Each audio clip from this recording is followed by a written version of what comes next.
Hi,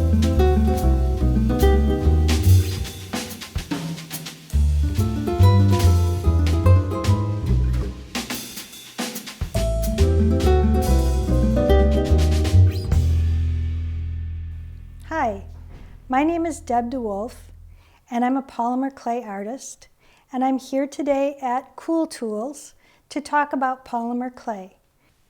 When you're finished with your project and you want to bake it in the oven, you can use a regular household oven. Like I said, that's what I use. One thing that I recommend when you are looking for an oven to use to bake your polymer clay, get a good oven thermometer and check the temperature of the oven, because most ovens are a little bit different in temperature from what the setting on the dial says. A lot of polymer clay artists will use a toaster oven or even a portable convection oven to bake their clay in, and this is great. However, toaster ovens, you don't want a small one where the clay is going to be very, very close to the heating element, because you could burn your clay that way. Polymer clay is non-toxic, and even if you burn it, it's not going to kill you, but the fumes are very unpleasant.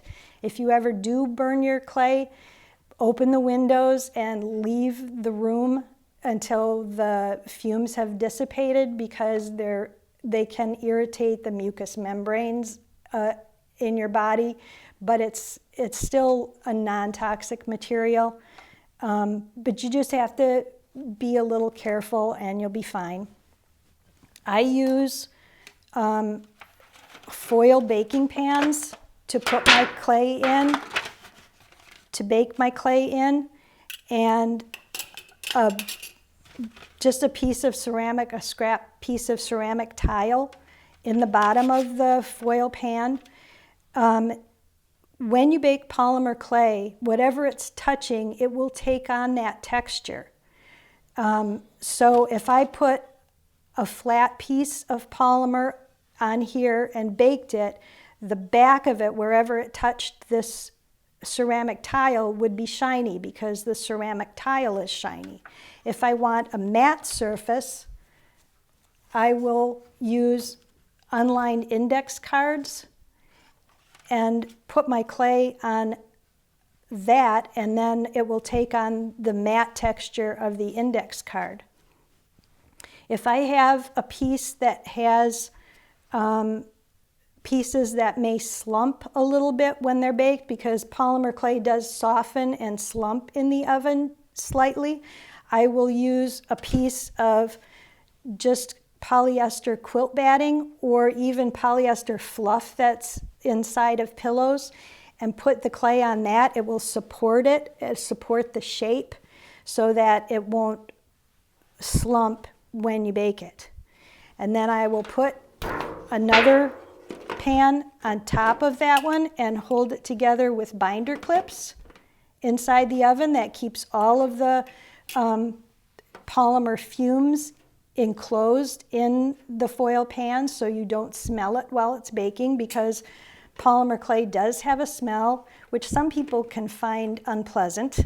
I don't, but there are some people who are a little bit sensitive to it. So this would keep all of the fumes inside the baking pans and you wouldn't smell it.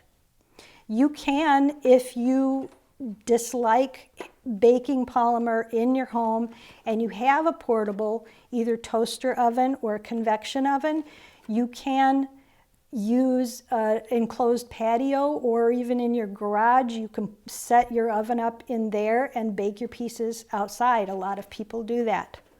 Your polymer clay pieces, when you take a tutorial online or whatever, they'll always say to bake it for the recommended amount of time at the manufacturer's recommended temperature. And this is something that most polymer clay artists know they can fudge a little bit. Like I said before, you can rebake polymer clay several times. And you can bake polymer clay at a little bit higher temperature than what the manufacturers recommend. Kato polyclay recommends 300 degrees, and some of the other clays will recommend a lower temperature than that. But if you go higher by, say, 10 degrees, you can end up with a stronger product once it's been baked, and you can bake it longer than the recommended time too. And this will also make it possibly stronger once it's been baked. You don't want to go above 350 degrees. 350 degrees is where polymer clay is going to burn. So a little experimentation is always okay to do, and test your project. Make a sample and test your project. Test the sample after you've baked it. See how flexible it is, how strong it is, and it will tell you how long to bake your piece and what temperature to bake it. They recommend that it's 20 minutes for every 1/4 inch of thickness. That's the pretty standard rule for baking polymer clay. Visit our Learning Center at cooltools.us for more cool jewelry making videos. Subscribe to our YouTube channel, like us on Facebook, follow us on Twitter, and be sure to sign up for our email list to be the first to hear about new videos, new products, and other cool stuff from Cool Tools.